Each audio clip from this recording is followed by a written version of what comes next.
This chart shows you the number of bills that were actually numbered. That's your blue line. Okay? Your red line are the bills that are actually passed.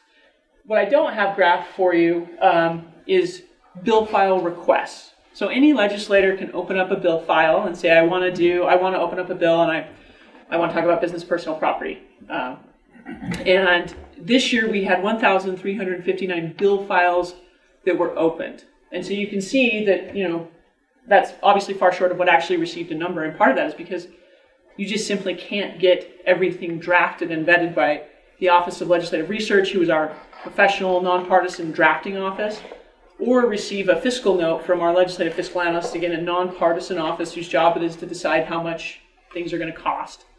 You can't get through that process in time to get numbered, to get introduced, to receive assignment to a committee, to have a vote on the floor, and then reverse it and do that same thing. So they're really, if you look at the last 8 years of sessions, the carrying capacity of our Utah session is really about 500-ish bills. That's really what you can get through. And keep in mind that some of these are budget bills. They're the checks that the legislature is writing. And so those are bills that are must-passes, have to go through so the government can continue to be funded. So you're really, when you take away some of those budget bills, you're probably going to be looking at closer to about 450-ish issue bills, different policies that can go through. So there are some tricks of the trade that we lobbyists use and have adopted in order to help our bills get to the front of the line for consideration. Some of those are things you may want to consider next year. One of those that's kind of one of my favorites is if you think you found something that's got wide policy appeal, has a lot of buy-in from a variety of different groups, is you seek to go through what's called the committee bill process. Our legislature continues to meet during what's called the interim. Interim basically means the time period they're not in session. So right now they're in the interim. But they have committees that meet monthly during the interim. You can request that a committee consider your issue. And if it seems like the committee feels like that you would get unanimous support out of the committee, and that the groups that are coming to talk about the issue have really reached a consensus solution, they'll do what's open up a committee bill file. And then it doesn't count against a legislator's priority bill count. Usually it's assigned to one of the co-chairs of that interim committee, but not always. Sometimes it's another member of that committee. And those bills are eligible during the first week of the session to go straight to the floor for a vote. So they essentially can bypass their first committee hearing because they've had all this vetting during the interim. And that jump start of being able to go straight to the floor week one is huge in what is essentially a 7-week session. Some of the other tools that lobbyists use are obviously having a sponsor that's in legislative leadership can move many mountains, especially at the end of the session. So seeking a sponsor that's in leadership or that is a committee chairman is often very helpful. Each legislator is allowed 3 priority drafting bills. Those are bills that move to the front of the line from the drafting attorneys. So it doesn't matter if there was 10 bills sitting on their desk. If a legislator says, I'm using one of my priorities, it jumps to the top of the pile and can be worked on. So those are all things that are important and that you can do. The opening date for new bills for the 2019 session is actually in May. Most people don't realize that. They start thinking about the session in the fall. If you want to be in the front of the line, think back to the strategy you would use if we were back and it was like 2006 and there was the newest, latest iPhone coming out and you wanted one and you'd sleep overnight at the store, right? So you could be in the front of the line. Same thing applies here. So you can open up a bill file for the 2019 session starting at the end of May, and a lot of people, especially those whose bills, whose very good ideas died on the clock, who perhaps had great hearings, passed one chamber with overwhelming support, will essentially take that same bill and say, I want you to just reopen this bill for 2019. I want it ready to go so that it can move at the beginning of the legislative session.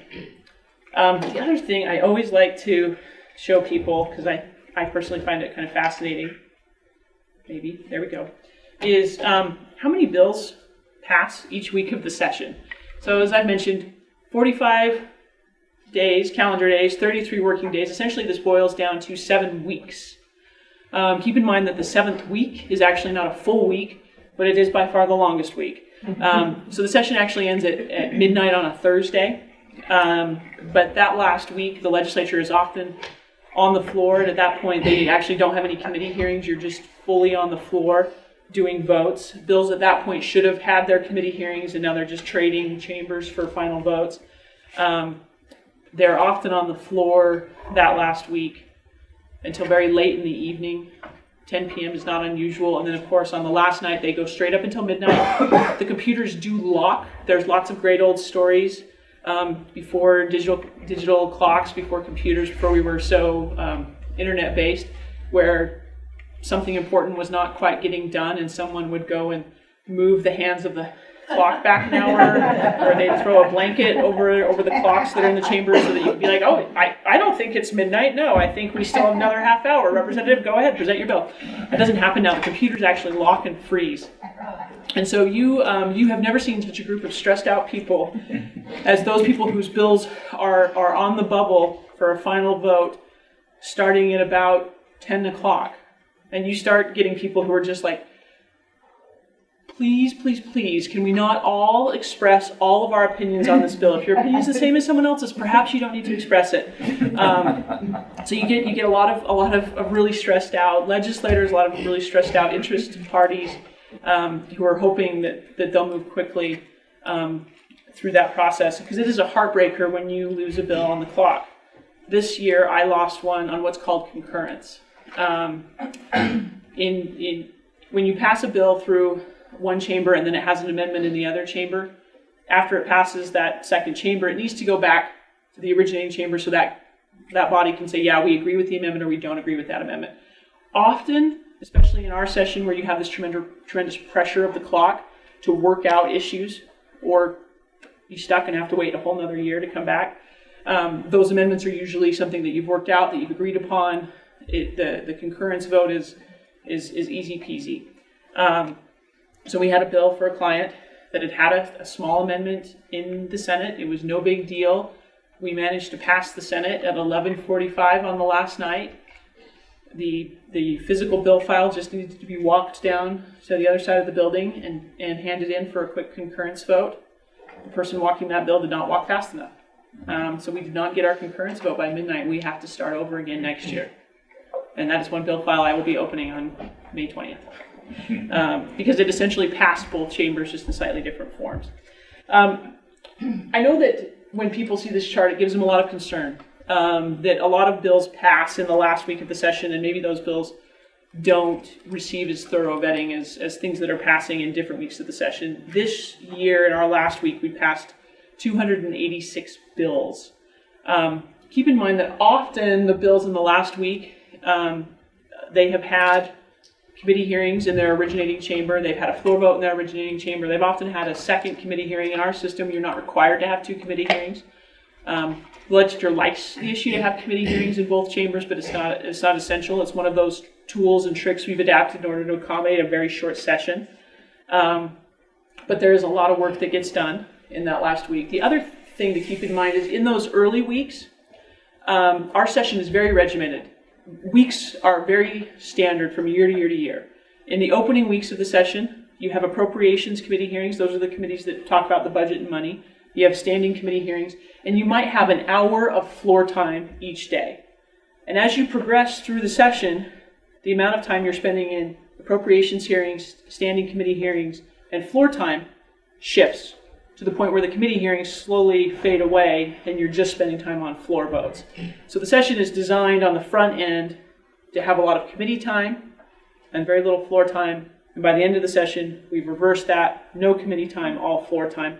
And that is why you see most bills pass at the end. But it is fast and furious. Another unique feature of this year over past years, you can see the lines at the very bottom of the towers are a little bit bigger, is the legislature embarked on a recodification of the education sections of our state code. So as over time, bills are passed and, you insert something because it seems easiest to put it there and something else gets changed and no one thought to coordinate it over here. And so your code gets a little bit messy. And so every once in a while in different sections of the code, the legislature will embark on what's called a recod, where essentially you go and you clean it up. You reorder things. you're not necessarily changing the statutes, but you're just cleaning it up and streamlining them. And they did that for the education sections of the code this year, which meant no education bills could pass until this was done, because you'd be amending the wrong section, because whatever you were amending might move somewhere else in the code. So a lot of bills were put on hold, particularly in the education area, until the attorneys could finish this recodification. And then those bills all passed in a block in week 2 of the session and were signed by the governor immediately, so that then they could start to process those other more substantive changes. So that was a little bit different. That's why that line's a little bit bigger this year than in past years. Okay, big job of the legislature is our state budget. Some of you, hopefully others in this room, grew up watching Scrooge McDuck. I always enjoyed when Scrooge McDuck would backstroke through his piles of money. That's what he's doing there. I tried really hard to insert a little video, and it defeated my PowerPoint skills to get it to stay. So this year, as we went into our legislative session, we actually looked like we had a lot of new revenue to spend. We ended our fiscal year. The state is on a July 1 fiscal year, so we ended our fiscal year with a surplus. The state essentially has 2 checking accounts: education fund, higher and public education are in that checking account, and then the general fund, everything else. So we ended with surpluses in both of those accounts, which means you can roll that forward to the next year. They also, by law, take some of whatever surplus we have and put it into our rainy day funds. We have 2 rainy day funds to mirror those checking accounts: education fund and a general rainy day fund. So they skim some of the surplus off, set it aside for a rainy day, and this is what was left over. So we had $8 million rolling forward in the general fund. We had $18 million rolling forward in the education fund. And then we budget to what's called a revenue forecast. So we're projecting out what we think the state is going to receive in tax revenue. And the economy, as you probably aware, is doing quite well here. Our unemployment is low. All of our economic sectors, for the most part, are trending upward. And so this year, on top of the funds they had received last year, they were forecasting there would be an additional $581 million in new revenue that the legislature would be able to spend. The interesting thing is our state budget totals about $17 billion. And, again, Scrooge McDucking through our piles of cash, right? It seems like it would be so hard to spend all of that. The most intense budget discussions are actually on this very small part, the $581 million. So there's $16.5 billion that we're not spending very much time talking about, and we're spending a bunch of time talking about this smaller chunk. And that is because our state uses a base budgeting system.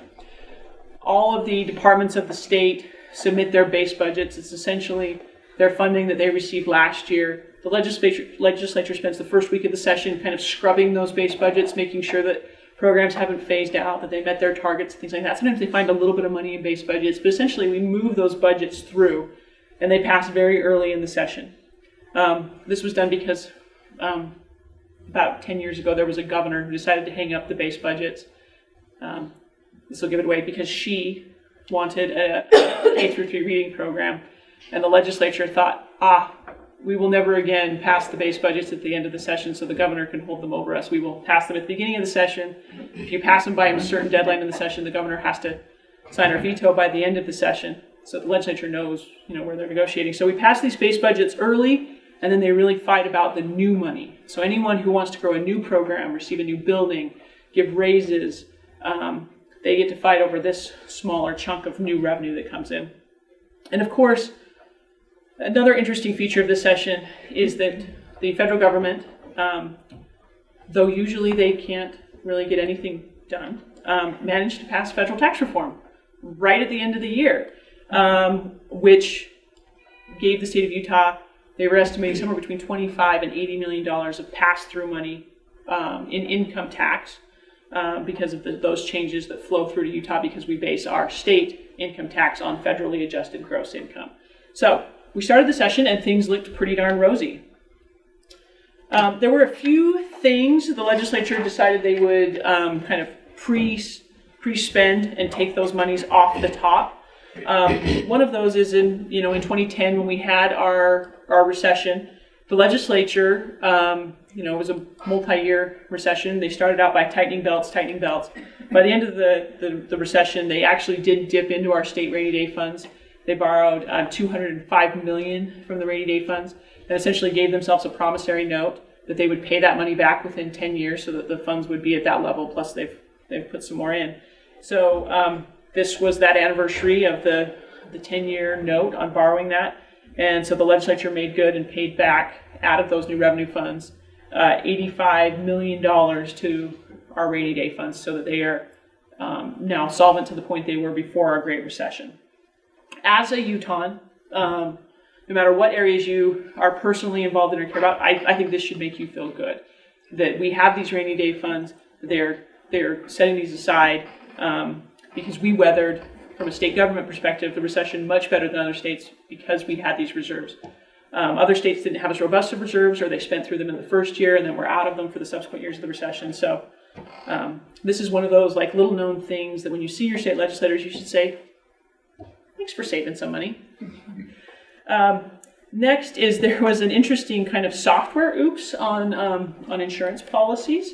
This is where there's like a little premium tax that funds firefighter retirement and training. And I guess the tax commission and the insurance department didn't coordinate on some software changes, and it resulted in $15 million not being collected that should have been collected to go to firefighter retirement and training.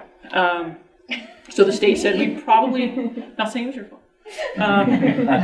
So the state decided they would pull that off the top and fix that oops before it got even bigger. And then the tourism community has been, I think, really quite ingenious. They went to the legislature many, many years ago and said, if we can show you how we are growing specific NAICS codes tied to tourism, could we scoop a little bit of that tax revenue that comes off from these visitors from these hotel rooms and then use it to continue to market Utah and our fabulous skiing, our national parks, and so people will come here, and we put that into a combined marketing fund. And so they have this statutory set-aside in state code where they show these growth in these very specific areas, and then they receive money back to a common kind of tourism marketing fund. And this year that meant $3 million skimmed off the top for tourism. Other industries should take note. Tourism did something I thought that was very ingenious there, and it's worked out well for them for a couple of years. So our state budget, I told you it was $17 billion, but there's the actual number. I like how they round it to the nearest 100. That's totally what I do with my checking account. You can see in the graph that shows where the funds come from, a large chunk of the money that we receive that goes into state government is actually federal funds being passed through to us. The next, kind of equal chunk there in red is actually income tax, which is our education fund. So those are kind of our biggest areas. Then, of course, you can really tell, I think, a lot about a state, an organization, by where they choose to spend money, where it goes. The Utah legislature gets kind of quite a knock for our mark as being the last in student spending of all 50 states. My husband's a teacher, so it's an issue that's near and dear to my heart as well. But if you can see here, if you add up the light blue, which is higher education, and the darker blue next to it that is public education, they're receiving the lion's share of the allocation of funds. The green area is social services, and this primarily is Medicaid. Medicaid, in case you're not familiar, because there's always Medicare and Medicaid, get them confused. Medicaid is for our low income and disabled people for their health care. It's a program that is jointly funded by the federal government and the states. The feds fund the bulk of it, but the state has to match. And that population of people that are receiving those services and the inflation and growth in the cost of those services continue to grow. And so in my time working with the legislature, that section of the pie chart grows every year. They used to talk about how public education alone was the biggest section of the state budget, but they were worried that Social services would at some point consume more of their budget than public education, and you can see public education just on its own at this point is smaller than social services. And then I mentioned to you the important part is kind of what the state really has control of. That tells you a lot about their priorities. And again, you can see in just state funds, which is again our state income tax, some sales tax, although a lot of sales tax goes to local governments, property tax, gas tax, things like that.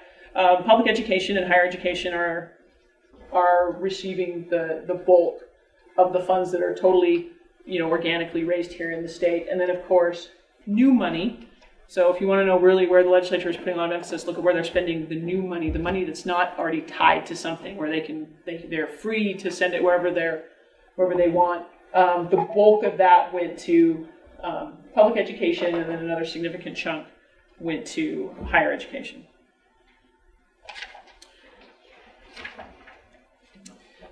So the issues, in a short session like ours, usually there's some significant issues that consume all of the air and all of the energy from the legislative session. And those are some of the issues I thought I would touch on for you. Tax reform. It seemed like in November and December, as the Rev and Tax Interim Committee was talking about some tax reform proposals and tax cuts, that it might not happen this year. And in part, they thought it might not happen because they didn't think Congress would actually pass federal reform. I mean, it just didn't seem like there'd been all the discussion throughout the summer about would they, won't they on Obamacare. It just seemed like if you were betting on Congress, you'd bet they didn't get anything done, right? I mean, that would be very safe.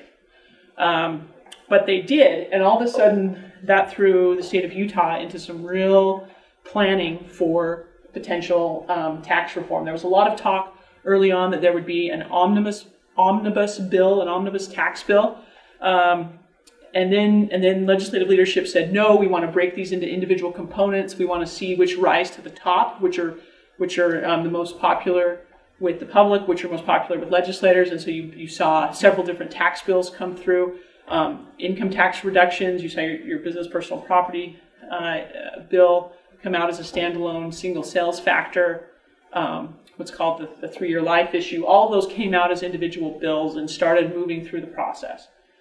But one of the interesting features of this session, which is on my next slide, is the role that different ballot initiatives played.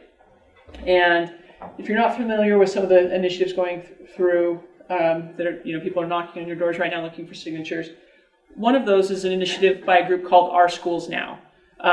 It's a group of Utah business leaders who want to see more money going into public education. And so their ballot initiative, which was a well-funded effort, would have raised sales tax 0.45 and income tax 0.45. So hit both of those taxes, raise them, and it would have raised about $700 million dedicated for public education. And by all accounts, it seemed like they were going to gather the necessary signatures, and the polling was showing that if it went on the ballot, it would pass. That would have been the largest tax increase ever in Utah's history if those had moved through. And it was significantly worrying to legislators who felt like they'd worked really hard over the last decade to keep Utah's economy and tax structure dynamic and vibrant to attract business.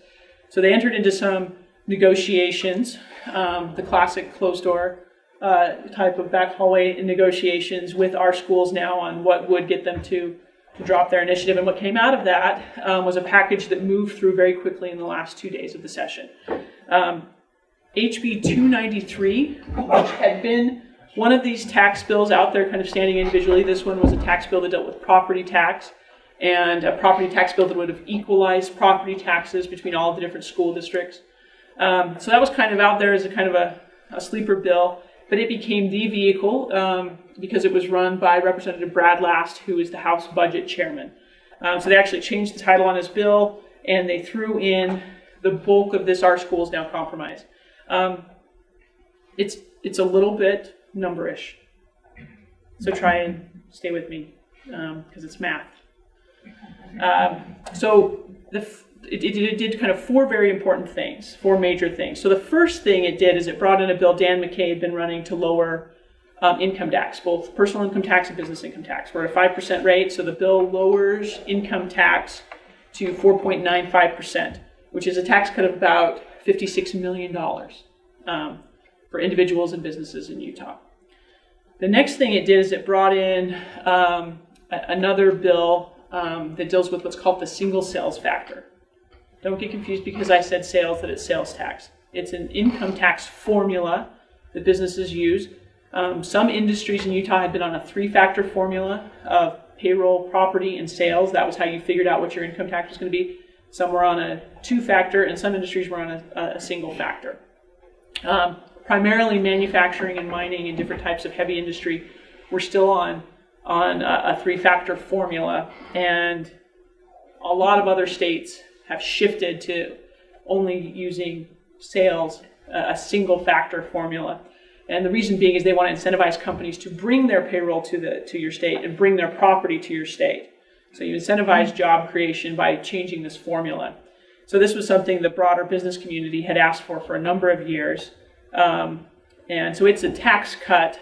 It is targeted to certain industries, but it's a tax cut of about $27.6 million that was put in this bill.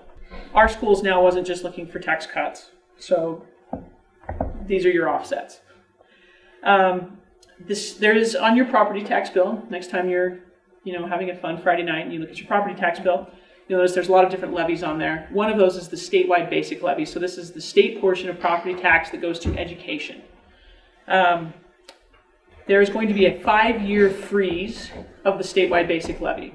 So the property tax levies float up and down, right? Because they're guaranteed revenue unless they proactively, through truth in taxation, raise your property tax rates. So we're in a market where property values are climbing, which means your basic levy has been dropping, so that because your property's worth more. So this bill would say we're going to freeze that levy. We're going to insert a floor so that it will essentially raise more money for the next 5 years. And that money will be used to offset, to make sure that students in property tax rich districts, like up in the Park City School District, and those students in rural Utah where there's not as much property tax value, are receiving the same amount of money.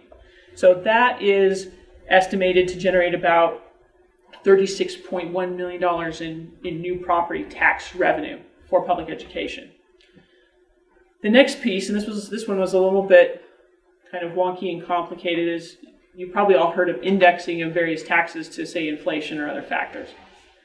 The state decided they feel like there's a really important ratio they maintain, that 85% of public education funding comes out of income tax, out of the education fund, and 15% of education funding comes from property tax, from the statewide basic levy. And over time, those ratios have shifted.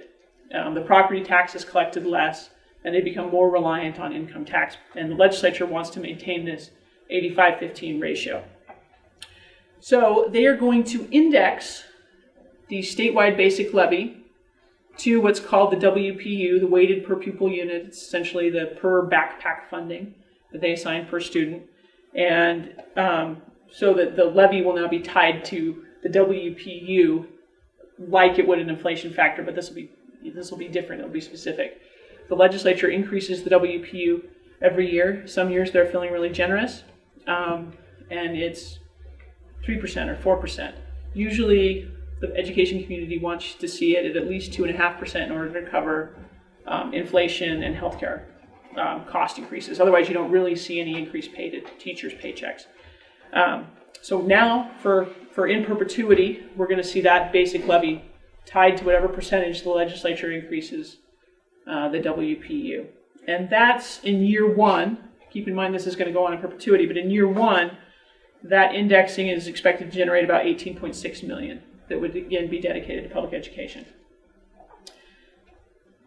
So the other part of this package is again a little tricky. Higher education during the beginning of the Huntsman years was added into the education fund. And there's been some discussion about whether that was a good plan or a bad plan. And it's been complicated by the fact that we've been subsidizing education out of the general fund. At the same time, we have some of needs for transportation that are subsidized out of the general fund instead of out of the gas tax. So part of this compromise with our schools now was that the legislature would submit to you, the voters, on the 2018 ballot, a non-binding, this is important, a non-binding opinion question asking if you would like to raise your gas tax by 10 cents a gallon. To give them political cover potentially to come back in 2019 and raise the gas tax 10 cents. This is kind of a cascade of changes. So if you raise the gas tax by 10 cents, that gives you another $125 million for transportation. That allows you to take the money you were using out of the general fund for transportation, shift it to higher ed. It allows you to release the funding you were getting for higher ed to public ed. So it's this cascade of changes to get potentially in 2019 another $125 million to public education. So this bill and this package that they announced with our schools now broke late on the second to last day of the session. And most of the business interests up at the Capitol were not thrilled with property tax increase of this nature. And so a number of people went to the legislature and said, you've got to sweeten this pot or the business community will come out and oppose the bill. And it was always dicey whether or not they would have enough votes to pass this grand compromise anyway. And so at that point, SB 233 was added to the mix. This bill is one that has an interesting factor that I think some of you will really enjoy. Utah has what's called a 3-year life test. It's a very odd test. We're the only state that has it. Usually when you're making components for whatever your widget is, your inputs to production aren't charged sales tax. The state assesses sales tax on your final product. Many, many years ago when the state took sales tax off business inputs, they just quite simply couldn't afford the hit. And so they said, we got to draw a line somewhere. What is the number we can afford? How will we calculate that? Oh, we will say that if an input has a greater than 3-year useful life, no sales tax. Less than 3-year useful life, sales tax on that component. So what does that mean? Things that wear out quickly, like in a manufacturing process, drill bits or other machining pieces that wear out quickly, you pay sales tax on those inputs. And so you're layering that tax essentially into the cost of the final product.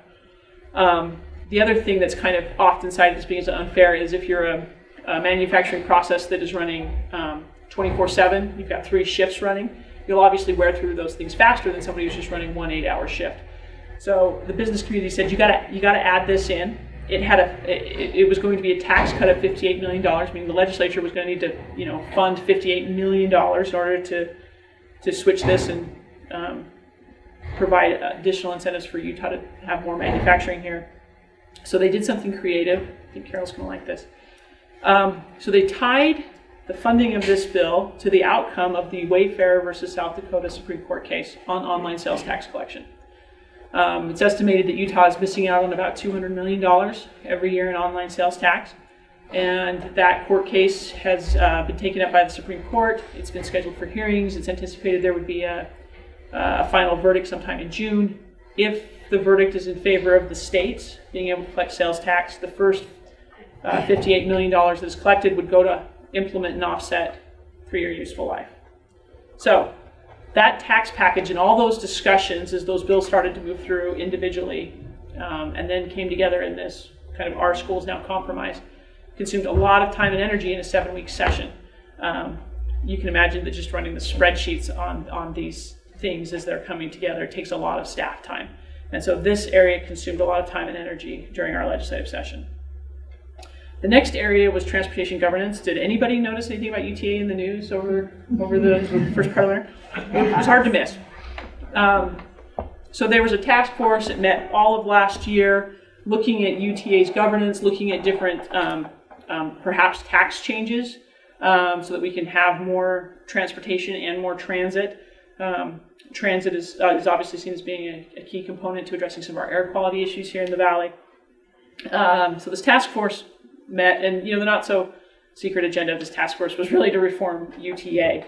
The end result was SB 136, and the biggest change for UTA in all of this is that they're going away from their 16-member volunteer board to 3 full-time commissioners who can be paid no more than $150,000 a year. They will be sort of like county commissioners. This is all they will do is care for the governance of UTA. The other component is that the legislature decided kind of towards the very end that we would change UTA's name, that they needed to just fully remake themselves and have new branding. And so it would no longer be known as UTA, it would be known as Transit District Utah, TDU, or as we started calling it up at the state capitol, TURD, as the new acronym. And this was kind of an interesting change. It'd be interesting to see if it sticks. I mean, who says when they're going to a Jazz game that they're going to the Delta Center still? I do. So, for those of us that have spent our entire lives referring to UTA and perhaps even forgot what the U and the T and the A stood for, it'll be interesting to see if we all are able to make that switch.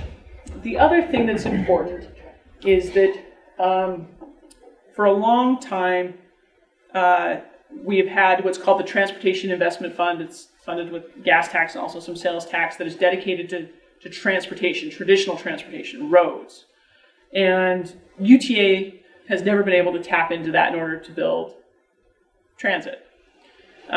This bill does create a new sub-account. It's called the TTIF, Transit Transportation Investment Fund, so the TTIF, new sub-account that would have some funds dedicated to it so we can get more money into transit.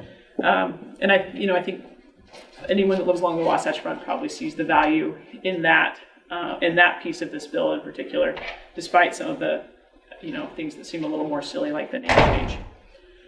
And then finally, we've had a law on the books for a long time that we could do toll roads in Utah. We only have one toll road. It's over in Uinta, kind of right at the border of Davis and Weber County. Probably no one knows it's there. But the legislature had the power to decide if we would have toll roads. They could enact it. It was already on the books, but there was a process they would go through to say, this new road is a toll road. They said, you know what, if it's going to take us, people who are moved by political winds, to decide if we're ever going to have toll roads, we will never have toll roads because we're too weak-kneed.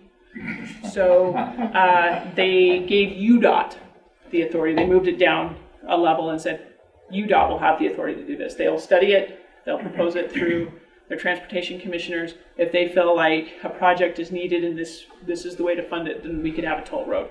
So that's also a significant shift. Final one on this slide, non-compete agreements had been a big deal the last couple years. In 2016, a very broad bill on non-competes was introduced. It was narrowed through the fun of lobbying to basically just saying that you could still have non-solicitation agreements, you could still have non-disclosure agreements, but if you had a non-compete agreement, it could be no longer than 1 year in length. That was basically the outcome of 2016. 2017, there was a big study commission. Salt Lake Chamber was a big part of helping fund that study. And so we waited with trepidation to see what bill would be introduced in 2018. Interestingly, what was introduced in 2018 was a non-compete bill that only dealt with the media, which meant almost every other business sector was like, whew, don't have to care about that one. And instead, the news organizations got to kind of come and fight that one out. It was an interesting split between TV and newspaper. It seems the newspapers aren't using these at all. The TV stations are. But the end result is you can no longer have a non-compete if you are in the media sector. Everyone else is still subject to the prior bill with a 1 year limitation. Next, medical marijuana. This issue had come up for the last 2 years. It had taken tons of time and energy, lots of committee hearings. It had unprecedented study over the last 2 interims. And of course, it is also the subject of a ballot initiative. What ended up passing this year is a very narrow bill. Basically, it's a right to try for those that are terminally ill. It's a very narrow group, and the Utah Department of Ag and Food would be in charge of growing the plants. So it's very narrow. It is thought that might take some of the wind out of the sails of the ballot initiative that is currently being proposed and is in the signature gathering phase. I think legislators in the past 2 tries, they have come very close to passing bills to the point where they would die very late on the last night in the session. But part of the struggle was they were always really thin on the votes they needed. And so by scaling one way, way back, they were able to move it through. So it'll be interesting to see if the signature gathering deadline is coming up in April. It'll be interesting to see if that group is able to gather enough signatures now that the legislature has put this very, very narrow medical marijuana initiative on the books. Healthcare started out being something we thought we'd spend a lot of time on this year in the Utah legislature because of all of the congressional efforts on Obamacare and how that would ripple down to the states.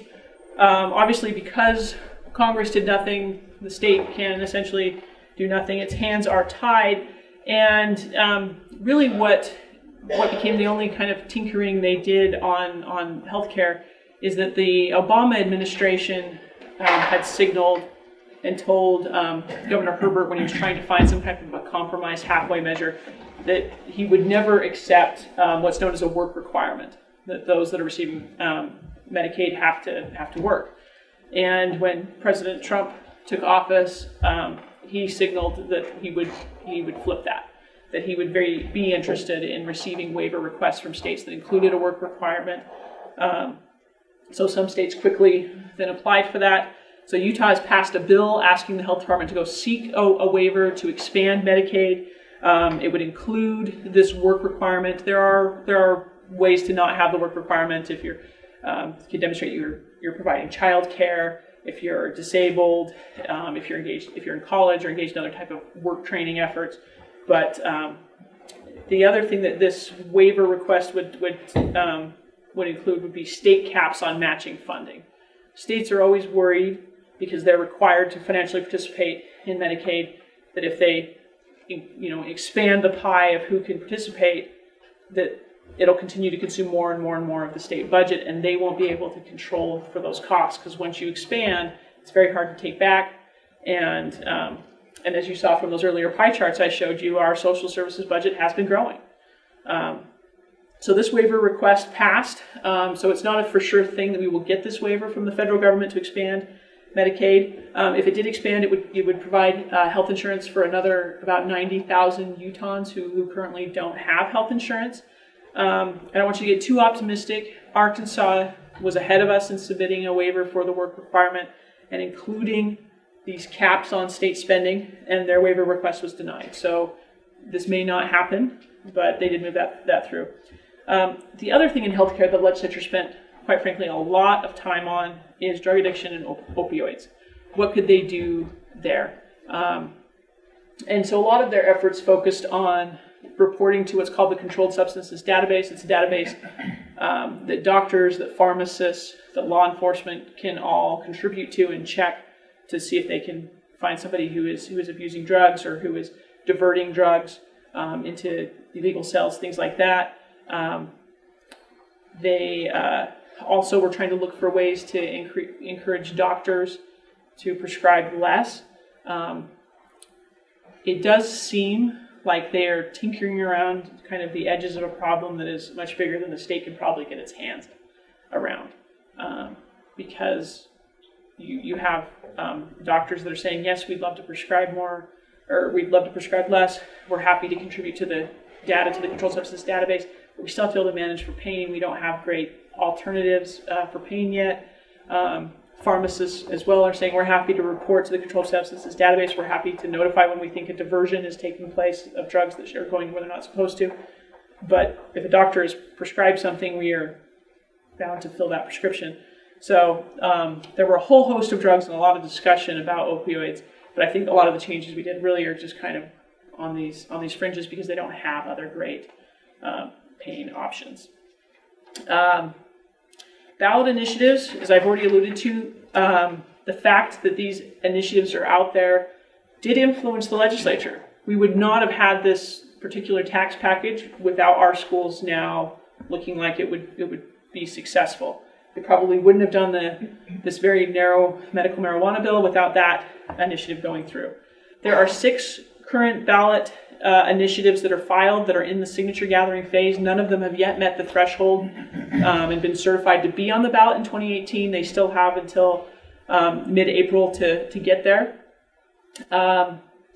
Obviously, some of these will likely drop off. Our schools now will likely peel off since that package went through.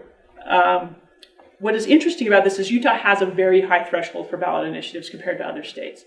You have to get signatures in 26 of 29 Senate districts. This year, the threshold you have to reach total is about 114,000 signatures. Every group looks really successful when you look at their Salt Lake County, Davis County, Utah County totals. It is really hard to get enough signatures in Paiute, in Wayne, in Garfield, in San Juan. And that's often where groups struggle. But there have only been 20 ballot initiatives that have successfully made it to the ballot to a voter for them to decide since 1960. There's only been 20. And of those, only 5 have passed. So to have 6 kind of playing in the arena this year is very different. And something that the legislature really hasn't had to deal with. So those will be issues you'll want to keep an eye on as you see people circulating those ballot petitions. So now that my session is over, people often ask, well, when does your fabulous vacation and cruise lifestyle start? It doesn't start until the governor's signing period is concluded at midnight on the 28th of March, but it's a short session, so we start preparing for the next session right away so that we can be at the front of the line so our clients can have their best shot at having their issue heard and resolved. What's coming up? Well, potentially a special session sometime in the spring. Part of it is if the U.S. Supreme Court decides in favor of states on the Wayfair case, then Utah will probably come back into special session to change some of our tax definitions so that we can immediately start to collect sales tax from those online sellers who have not signed an MOU with the state like Amazon has. So we need to address that so Utah could immediately start receiving that revenue. There's also a lot of discussion about the inland port. Salt Lake City and Salt Lake County and the League of Cities and Towns all asked for a veto. The governor did not grant that request. He signed the inland port bill. There's probably a lot of good in that for all of the Utah business community. The fact that we would be able to have this inland port and bring in all of these things that would be coming in from the West Coast and then be able to ship them out as a regional transportation hub. Go ahead. Can you just explain briefly, in a nutshell, what's the purpose of the inland port? How does it benefit both Utah and then Salt Lake City/county in particular? Sure. So, next time you're flying out of Salt Lake International Airport, try and look to the west. There's nothing. There's the lake, and the mountains come together, but there is still territory in Salt Lake City's boundaries. At certain points in all of our lifetimes, it has been underwater. It's not right now. It's where they're building the new prison. So there's a lot of territory still out there. It's never been developed in part because of the lake and the low water table, but also because there was no infrastructure there. No water, no sewer, no power. With the prison going out there, you're having to put in water, sewer, and power, and some roads. I guess we've decided our prisoners need water and sewer and lights. So we're getting some infrastructure out there, and that spurred some discussions about what else could go there. Some of you may be familiar, Amazon has already signed a deal to build a major warehouse distribution out there and seeing that this could come together. So the forward thinkers started to put together this plan that would create an inland port. We're not using the Great Salt Lake to ship things. But you have an interesting crossroads there. You have I-15, you have I-80, you have the airport, you've got rail lines from both BNSF and Union Pacific. So if you bring containers that are coming in on container ships, and you just unload them whenever they get to the coast. You don't open them, you don't transfer the products out of the containers. You just load the containers onto trains and bring them into this area. Those containers have not officially arrived in the United States. They haven't entered a port yet. Utah would become this inland port. And they would be able to, those products would be able to sit there, and they're not going to be charged any of those duties or customs until they're officially unpackaged and moved to their final destination. So it would allow Utah to bring all of these things off these container ships, be housed here and then unpackaged and then released on all of these different modes of transportation, right? To go out throughout the Intermountain West and beyond. So that obviously has value. The reverse of loading these trains up with Utah manufactured goods or other goods manufactured in our region, and then, because you don't want to, it's a waste of time and money and energy to send empty containers back on the trains to the coast to get on the container ships. So we would then be serving as that place where products flow into us as well, are loaded onto these containers and sent back out to be shipped worldwide. So that is the vision of the inland port. To do these, apparently there's one in the Midwest, you need a tremendously long area where you bring in these very long trains full of container cars, and you park them until they're ready to be unloaded and have their products shipped. The contentions have been whether Salt Lake City was moving fast enough. There's some large players out there in terms of landowners. The LDS Church is one of those landowners, large landowners in the Northwest Quadrant. Kennecott, Utah Copper is one of those, and then there was another group that came together called the Colmena Group. It was a collection of smaller landowners. And so the question was, is Salt Lake City moving fast enough? Is Salt Lake City too green, too liberal? Are they not going to take full advantage of this economic opportunity for the entire state? And so these discussions had happened about should the state somehow kind of take this over. Salt Lake City did sign development agreements in December with all of those property owners. The property owners did report to be happy with the progress that was being made on this idea and this effort. But the legislature felt like that wasn't the case. They ran a bill that would have created a defined authority. One of the early arguments was you were creating an island inside a city. That's impressive. So they did end up grabbing a little bit of territory from Magna, a little bit of territory from West Valley, so they could say, see, it involves 3 cities. So that's why you need this authority. The other part is that you want to capture this tax increment financing to do these infrastructure upgrades. So the bill created a board sort of based on MIDA. If any of you are from Davis-Weber County, you're probably familiar with the MIDA authority near Hill Air Force Base, where they've strategically tried to take some of that land around the base and package it in ways that you could utilize the base as a resource. And that territory in multiple cities and across Weber and Davis counties is in under the authority of what's called the MIDA board, the Military Industrial Defense Authorization. Let's hope that was the official words that go with that acronym. Anyway, that authority has taxing authority and land use authority to kind of fast track and facilitate a cross-jurisdictional piece of property to be an economic boom. And so that's what the bill does for the Inland Port Northwest Quadrant. Salt Lake City was obviously upset that their land use authority was usurped, that the tax increment for this project was usurped. They asked for a veto. Salt Lake County asked for a veto. The League of Cities and Towns, in solidarity with their largest member, asked for a veto, and the governor, and the bill was switched on the second to last day of the session. It started out with a board where Salt Lake City had more representation, and the tax increment was capped at, I believe, 5%. And the House substituted the bill, sent it back over to the Senate quickly. The Senate concurred on their amendments, and it moved out quickly with Salt Lake City objecting wholeheartedly to those changes. So the governor signed it, but he did kind of send a signal that, he agrees that maybe the board representation and the tax increment changes were too much. And so while he didn't want to send a signal to those that are interested in this economic development opportunity that Utah wasn't prepared to move forward, that perhaps in a special session we would come back and change those two things. So there may be a special session in May or in June to look at some of those things. Obviously, this is an election cycle.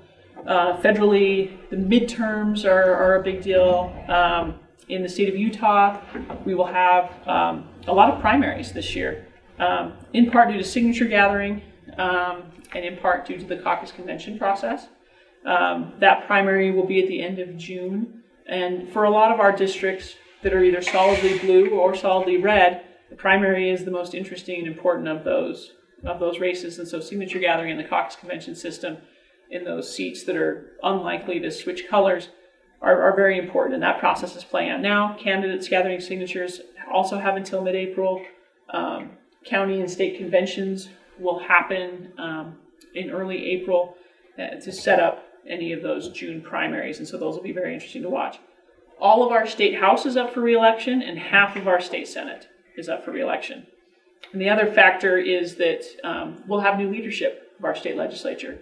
Both the Speaker and the President have announced that they are retiring at the end of their terms.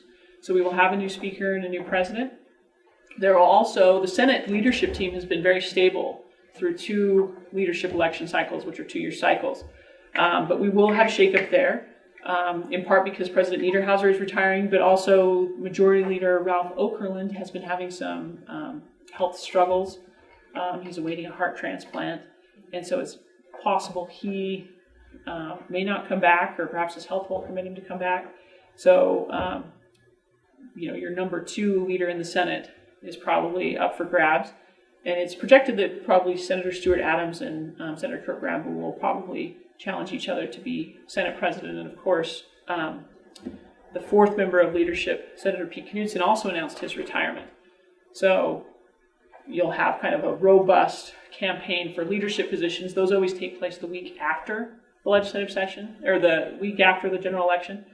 So you'll have probably a very different Senate leadership team that you currently have. On the House side, Speaker Hughes is leaving at the end of his term.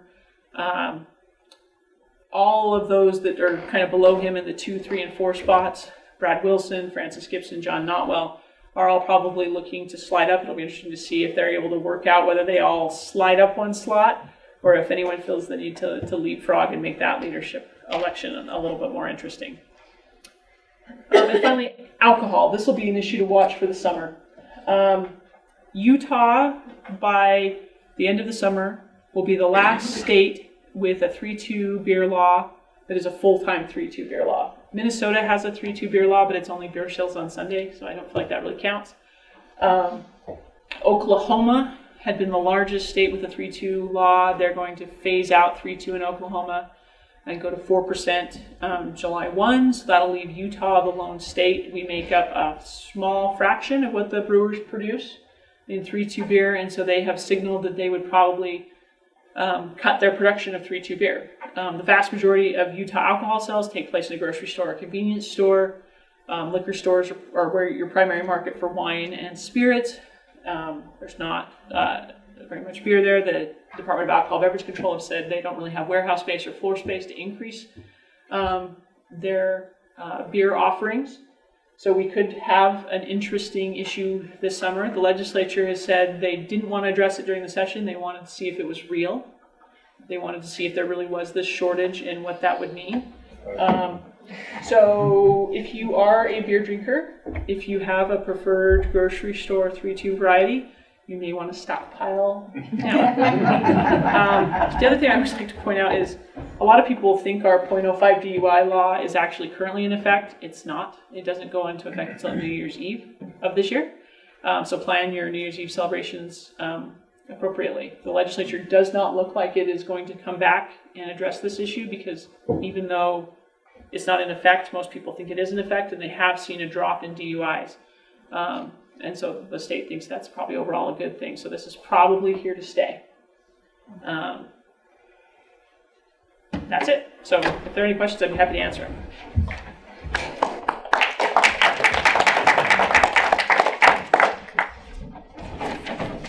Anybody with any questions for Kate? Quick one. So just given the very short session we have here in Utah, has there been any thought or discussion about extending it to 5 days to account for the fire hose volume of work that is attempted every year, and more every year from your statistics? So we have changed our session over time. We used to be like Wyoming, where we do a short session and a long session every other year based on budget and policy. Then they went to the standard 45 days. It is possible that, legislative leadership discusses this every year as this, pressure increases. Should we lengthen the session? Should we change whether people can open up what's called protected bill files that nobody can see? Because perhaps if I was opening up a bill file, on 3-2 beer and you were opening up a bill file on 3-2 beer and we were keeping them both protected, if we both knew we were doing that, we would collaborate and work together and just have one bill, and the drafting attorneys wouldn't be duplicating their efforts and bogging things down. So there's some talk about, do we do it with protected bill files? Do we give legislators more priority bills, go from 3 to 5? Do we add additional days to the session? So those are being talked about, but I wouldn't say any of them are very seriously being talked about.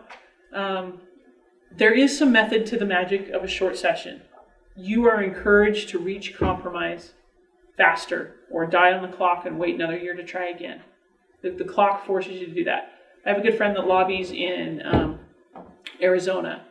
He had lobbied here, and he told me that it is really hard for him to switch from we got to solve this problem now, we got to get with these groups and solve this and find a solution now, because he has 180 days and everyone keeps telling him, dude, chill out. We got so much time to think about this. And, those are some of the problems you see it's in, say, Congress, where it seems like because they're never going to adjourn, you can just kick the can down and not solve it. So there are some reasons to keep a short session. Is 45 days enough, given the way Utah's grown with our population and our budget? I think we're probably sooner rather than later going to have to ask whether another week would be wise, but probably not in the next couple of years would be my guess. In regards of our tax, property tax or tax, what is it called? Business personal property. Personal property tax. With the new face change of this coming year and the new election season, is this going to change the elements at all? So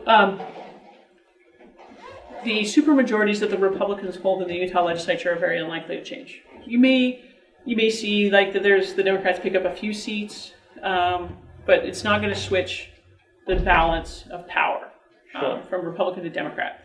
You do have a large number of retirements. About a quarter of the Utah House will be new freshmen. And, in a part-time legislature, people only come with, their lived experience, maybe what their career is, things they've experienced as a family. And so, if you get somebody who's not a small business owner, they're not going to understand your struggle on having to calculate your business personal property tax. So you're going to have an education effort that has to start over again with a quarter of new people in the House, and I think it's about 17% in the Senate that'll be new people. And some of them may have, had other experiences as county commissioners or mayors or things like that, so maybe that helps them understand it. But some of them are just going to be and they're going to be drinking from a fire hose, right? Because there's going to be tons of people that want to talk about their issues. So the more engaged you can be in getting those people up to speed and working with people who are more seasoned and higher up in the leadership structure to get that bill on a firmer footing, you're probably better served. I mean, you're going to lose, for instance, Howard Stevenson, who is the president of the Utah Taxpayers Association in his day job, and his tax knowledge is very, very, very deep. And you're gonna lose that institutional knowledge in the legislature because he's retiring. Right. So every time you go through one of these election cycles, it changes. And sometimes the Rev and Tax committees have a lot of people with a lot of good kind of tax insight. Maybe they're CPAs or business owners or people who love spreadsheets. And some years you go through a kind of a thin Rev and Tax committee in one chamber, the other where you've got more doctors or farmers or things like that, where this just isn't their main thing, but yet they're serving on this committee and they're not as nuanced. Right. So did we just hear that we need to increase our educational efforts to the people on the Hill? I think you did. Okay. Start now if you want to be at the front of the line when the opening bell rings. How big of a factor were the county tax assessors? Because you mentioned that might have been a factor with that bill. So they were a factor. When the business personal property tax bill was initially drafted, its threshold was much higher. Current law, I think, says you're at $10,000 for that exemption. The bill wanted to push that significantly higher. The county tax assessors came in and pushed back and said, we feel like you've made a jump from 10 to 100, and that is too high. In fact, I think it started out at 150. So you've made this significant leap. That is a shift too. You will shift that property tax burden to other people, to homes, to businesses, to centrally assessed. So you're doing a large shift. What is the data that backs up this shift? And so the bill was then amended to move the exemption from 10,000 to 50,000. And I think the assessors continue to have some worries about if we're not then visiting and auditing these businesses, how will we know when they've tripped over from 50 to 60 so that we can, they're a bigger, more robust organization with more people in an accounting department or something like that to do that. How will we know to come back and collect the appropriate tax?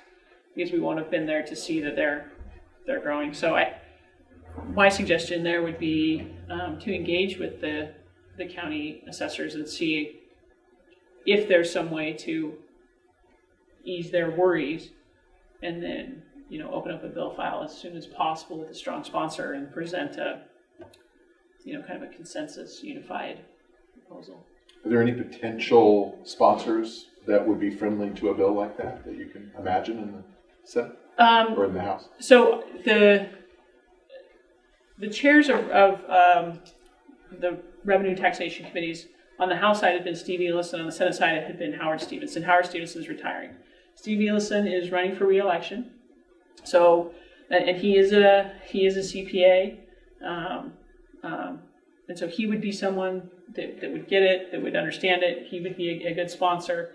It's not for sure that he would come back as House Rev and Tax Chair, because those are assigned by the Speaker. Those are the treats you get to hand out to your key lieutenants in a leadership election. So it's not guaranteed that he would come back, but it's possible that he comes back as the Rev and Tax Chair, and that would make him a very good sponsor.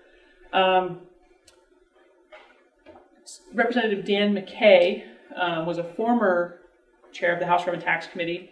He was switched over to run public education, but he's kind of a business guy. He gets this issue. He has switched over to run for Howard Stevenson's seat in the Senate. Now, there are 3 Republican candidates running. That'll be one of those fun ones to watch in June or in the state convention. But if he moves over, then it's very likely that he will end up serving on the Senate Rev and Tax Committee, and he has that kind of depth of tax expertise, and his colleagues kind of respect and trust him when he talks about tax issues. So I would be looking at those senior members of Rev and Tax or leadership who like a good spreadsheet and be talking with them. I got a question, and I'm really new to this process, so please bear with me. But when you were talking about the in-court thing, what a brilliant idea for forward thinkers. But my thinking went to, we have such high pollution anyways, and we're going to bring coal trains, lots through the valley. But when you're looking at something like that without shooting it down completely and saying no because of this, can you get them to sort of combine together and say, yes, we'll do this? If you really look at our air quality and how are you going to clean that up together? So those two issues weren't married, but the legislature, I think, is pretty keenly aware of our air pollution problems. They have done the low-hanging fruit things, unfortunately. Like the easy things have all been done. They did the tax incentives last year to incentivize the refineries to do the upgrades necessary to get to Tier 3 fuels. Tier 3 fuels, when combined with Tier 3 cars, are going to have lower emissions. So they've done a lot of these easy things. The bulk of our air quality problems are attributed to us, to driving. All of us driving. That's like the biggest chunk right now. But then we want to let Tesla in the state too. Actually, a bill just passed the session to work out Tesla's being able to have their dealership. So part of it is, what the package in the UTA bill, where they're putting some additional money into transit infrastructure. They know they need transit infrastructure. The state is also very well aware that they have what's called a SIP, a state implementation plan requirement, where they have to model that we could attain air quality standards. And right now we can't model that we can do that. And so we are facing some kind of onerous oversight from EPA. So the state's pretty aware. The hard part is we're looking at really tough options that are going to, the individuals are going to probably, squeal at when they're implemented. When it comes to kind of personal vehicles or significant tax increases that go to transit. And the hard part is you get people saying, well, if we're going to do a tax increase, I want to go to public education. not transit. So in terms of tying the inland port to air quality, they're not really tying it in part because it's farther out. They may, I don't know that trains are running necessarily on coal anymore. I think they're running on diesel. I have no idea how clean the diesel trains are. It's not very. But they may find that there are offsets there. But they really didn't tie those two together. That in order to bring an inland port here, that we need to find offsets. But I would tell you that the Manufacturers Association is keenly aware that they can't locate any additional heavy manufacturing here, because they can't get air quality permits. And so until you can find some significant offsets, we're somewhat capped in our growth along the Wasatch Front. How will we maintain our dynamic growth? Thank you.